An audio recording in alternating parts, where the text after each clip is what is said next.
Siya classes में आप लोगों का स्वागत है। हम अपनी क्लास को शुरू करते हैं। आज की क्लास में हम देखेंगे BA second semester home science major प्रश्न पत्र, जिसका नाम है परिधान व वस्त्र विज्ञान एवं पारिवारिक संसाधन प्रबंधन।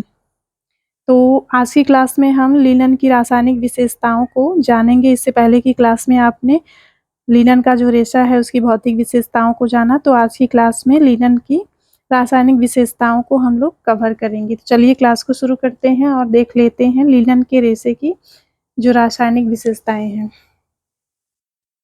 सन कपास की अपेक्षा विरंजन में कम प्रतिरोधक होता है। जो सन होता है या फिर लिनन होता है वो कपास की अपेक्षा विरंजन में कम प्रतिरोधक होता है। बहुत से लिनन भी अंशतः विरंजित किए जाते हैं। सभी प्रकार के जो लिनन होते हैं उनका विरंजन करना संभव नहीं होता है, केवल वो अंशतः रूप से ही विरंजित होते हैं। अच्छे प्रकार के सन के गीले रेशे को धूप में सुखाकर विरंजित किया जाता है। जो उत्तम श्रेणी का लिनन होता है उसके जो रेशे गीले होते हैं, तो गीली अवस्था में जब उनको धूप में रख दिया जाता है तो वो धूप के प्रभाव के कारण विरंजित हो जाते हैं। साधारण घरेलू ब्लीच का भी प्रयोग किया जा सकता है। लिनन के विरंजन के लिए जो साधारण घरेलू ब्लीचिंग पदार्थ होते हैं या ब्लीचिंग एजेंट होते हैं या ब्लीच होते हैं उनका प्रयोग किया जा सकता है और उनको विरंजित किया जा सकता है। विरंजित करने से जो लिनन के रेशे होते हैं वो बिल्कुल स्वच्छ हो जाते हैं और सफ़ेद हो जाते हैं और उस पर आप मनचाहा रंग चढ़ा सकते हैं। तो इसलिए जो लिनन का रेशा होता है उसको सफ़ेद करने के लिए या फिर मनचाहा रंग चढ़ाने से पहले उसको ब्लीच करना ज़रूरी होता है। तो चलिए हम देख लेते हैं लिनन के रेशे पर रंग का क्या प्रभाव पड़ता है। लिनन के रेशे पे रंग का प्रभाव। सन या फिर लिनन पर रंग कठिनता से चढ़ता है। जो सन होता है या फिर लिनन होता है इस पे जो रंग होता है वो कठिनता से चढ़ता है और शीघ्रता से उतर जाता है।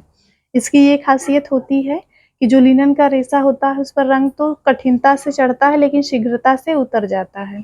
इसमें भी रंग पक्का करने के लिए नमक या फिटकरी का प्रयोग करना चाहिए। अगर आप चाहते हैं कि जो लिनन का वस्त्र है उस पर रंग पक्का चढ़े तो उसमें थोड़ा सा नमक या फिटकरी का प्रयोग करके रंग को चढ़ाना चाहिए, तब रंग जो होता है कपड़े पे वो पक्का चढ़ता है। अगर आप नमक और फिटकरी का प्रयोग नहीं करते हैं तो जो रंग चढ़ता है वो धीरे धीरे उतर जाता है। अगले पॉइंट को देख लेते हैं, ब्लीच का प्रभाव। लिनन के रेशे पर ब्लीच का क्या प्रभाव पड़ता है। तीव्र शक्तिशाली या अधिक ब्लीच से लिनन के रेशे कमजोर पड़ जाते हैं, फलतः इनकी कार्य क्षमता कम हो जाती है। ऐसे वस्त्र शीघ्रता से फट जाते हैं। घरेलू ब्लीच का उपयोग करना सर्वोत्तम होता है। जो लिनन का रेशा होता है अगर इस पे तीव्र शक्तिशाली और अत्यधिक या फिर बार बार ब्लीच का प्रयोग करते हैं तो ऐसी स्थिति में जो लिनन के रेशे होते हैं इसके प्रभाव से कमजोर हो जाते हैं और जिसके कारण लिनन के रेशे की जो कार्य क्षमता होती है वो भी धीरे धीरे घट जाती है या फिर कम हो जाती है।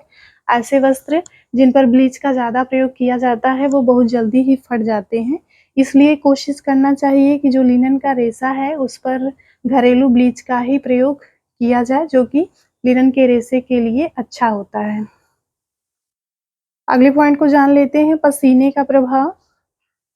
अब हम ये देखेंगे कि लिनन का जो रेशा होता है इस पर पसीने का क्या प्रभाव पड़ता है। लिनन के रेशे में पसीने को सोखने की अद्भुत क्षमता विद्यमान होती है। जो लिनन का रेशा होता है उसमें नमी को अवशोषित करने की क्षमता अधिक होती है, जिसके कारण ये पसीना को भी अवशोषित कर लेता है। परंतु पसीने की प्रकृति अगर अम्लीय हो तो वस्त्र पसीने वाले स्थान से ही फटने लगते हैं या फटते हैं। किसी व्यक्ति का जो पसीना होता है वो अम्लीय होता है, किसी व्यक्ति का क्षारीय होता है। जिनका पसीना क्षारीय होता है तो उनके जो लिनन के वस्त्र होते हैं वो शीघ्रता से खराब नहीं होते हैं, लेकिन जिन व्यक्तियों के पसीने में अम्ल की मात्रा पाई जाती है तो ऐसे व्यक्ति अगर लिनन के वस्त्रों का प्रयोग करते हैं तो उसके जो प्रभाव वाले क्षेत्र होते हैं वो शीघ्रता से ही फट जाते हैं, अतः पहनने के पश्चात उन्हें धो लेना आवश्यक होता है। तो जिन व्यक्तियों का जो पसीना है अगर अम्लीय प्रकृति का है तो अगर वो लिनन के वस्त्रों का प्रयोग करते हैं तो वस्त्र को पहनने के बाद उसे धो लेना आवश्यक होता है, नहीं तो बहुत ही शीघ्रता से जो वस्त्र होते हैं वो खराब हो जाते हैं। अगली हेडिंग देख लेते हैं, अम्ल का प्रभाव। अब हम जानेंगे कि लिनन का जो रेशा होता है उस पर अम्ल का क्या प्रभाव पड़ता है। कपास के समान लिनन को भी अम्ल से क्षति पहुंचती है। जैसे कपास के रेशे पर अम्ल का हानिकारक प्रभाव पड़ता है, उसी प्रकार से लिनन का तंतु भी सेल्यूलोजिक तंतु होता है, जिसके कारण अम्ल के प्रभाव से ये नष्ट हो जाता है या फिर इसके रेशे क्षतिग्रस्त हो जाते हैं। यदि धब्बे छुड़ाने के लिए अम्ल का प्रयोग करना पड़े तो तनु घोल के रूप में ही करना चाहिए। अगर मान लीजिए लिनन का जो वस्त्र है उस पे किसी भी प्रकार का धब्बा लग जाता है और उससे छुड़ाने के लिए आप अम्ल का प्रयोग करते हैं, तो जो अम्ल आप प्रयोग में ला रहे हैं उसका जो घोल है वो हल्का घोल होना चाहिए। अगर आप गाढ़े अम्ल के घोल का प्रयोग करते हैं तो इससे जो लिनन के रेशे होते हैं वो क्षतिग्रस्त हो जाते हैं या फिर नष्ट हो जाते हैं। दाग छूट जाने पर वस्त्र को खंगालकर अम्ल रहित करना चाहिए। अगर आपने तनु घोल का प्रयोग किया है वस्त्र से दाग धब्बे को छुड़ाने के लिए, तो दाग धब्बा जब छूट जाता है तो इसके पश्चात जो लिनन के वस्त्र होते हैं उसको स्वच्छ पानी में खंगालकर अम्ल रहित कर देना चाहिए। जो अम्ल उसमें लगा हुआ है उसको निकाल देना चाहिए। अगली हेडिंग है क्षार का प्रभाव। अब देखेंगे कि लिनन के वस्त्र पर क्षार का क्या प्रभाव पड़ता है। लिनन में भी कपास के समान ही असीम प्रतिरोधक शक्ति होती है। कड़े साबुन के प्रयोग से वस्त्रों पर पीलापन पड़ जाता है। कपास के समान ही जो लिनन का वस्त्र होता है, अगर इस पे हम शक्तिशाली क्षार का प्रयोग करते हैं या फिर कड़े साबुन का प्रयोग करते हैं तो उसके प्रभाव से इनके जो वस्त्र होते हैं वो धीरे धीरे पीले पड़ जाते हैं।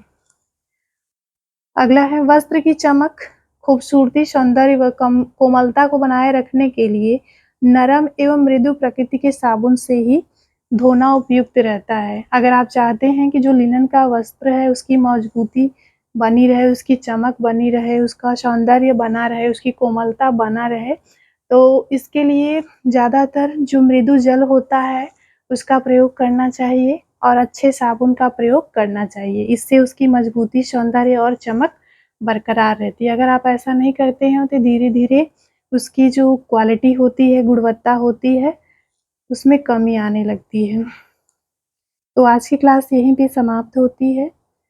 उम्मीद है कि लिनन की रासायनिक विशेषताएं आप लोगों की समझ में आ गई होंगी। अगर समझ में जो पॉइंट नहीं आया होगा तो कमेंट करके ज़रूर बताइएगा। चलिए क्लास यहीं पे समाप्त करते हैं।